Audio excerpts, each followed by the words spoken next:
Guys ஒரு challenge, இந்த வண்டி என்ன மாடல்னு யாராவது கண்டுபிடிக்க முடியுதான்னு பாருங்கள். சுத்தமாக எங்கேயுமே ஒரு இதுவுமே தெரியல எந்த மாடலாக இருக்கும் அப்படிங்கன்னு. 2 வண்டி சேசிஸ் மட்டும் இருக்குது. யாராவது இது என்ன மாடல்னு தெரிஞ்சால் கமெண்ட் பண்ணுங்கள்.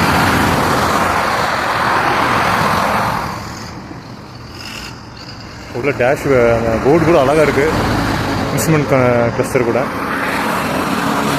எனக்கு தெரிஞ்சு ரொம்ப ஹை எண்ட் வண்டியாக தான் இருக்கணும். ஆனால் சவுண்டில் முதல் கொண்டு எல்லாமே ரொம்ப டிஃப்ரெண்ட்டாக இருக்குது. உள்ளே அந்த டேஷ்போர்டு பார்த்தா அவ்வளோ எலக்ட்ரானிக், அந்த கிளஸ்டர் டிரைவர் இன்டர்ஃபேஸ் கிளஸ்டர் வந்து அவ்வளோ நீட்டாக இருக்குது. பாருங்கள், அவர் விண்ட்ஷீல்டு வந்து அவரே துடைக்கிறாரு. ரொம்ப கஷ்டமான ஒரு ஜாப் தான். அவரே க்ளீன் பண்ணணும், எல்லாமே பண்ணி வண்டி ஓட்டுறதும் கஷ்டம் தான். ஏன்னா உங்களுக்கு அந்த ஓப்பன் ஏர் அப்படிங்கிறப்போ தடவை அடிச்சுட்டே இருக்கும். அதெல்லாம் மீறி தான் இவங்க இந்த தொழிலில் இருக்காங்க. சவுண்டு சரியாக இருக்குது. இன்ஜின் சவுண்டு பார்த்தா லேலாண்டு மாதிரி தான் இருக்குது. ஆனால் கண்டிப்பாக ஒரு ஹை எண்ட் கோச்சாக தான் இருக்கணும்.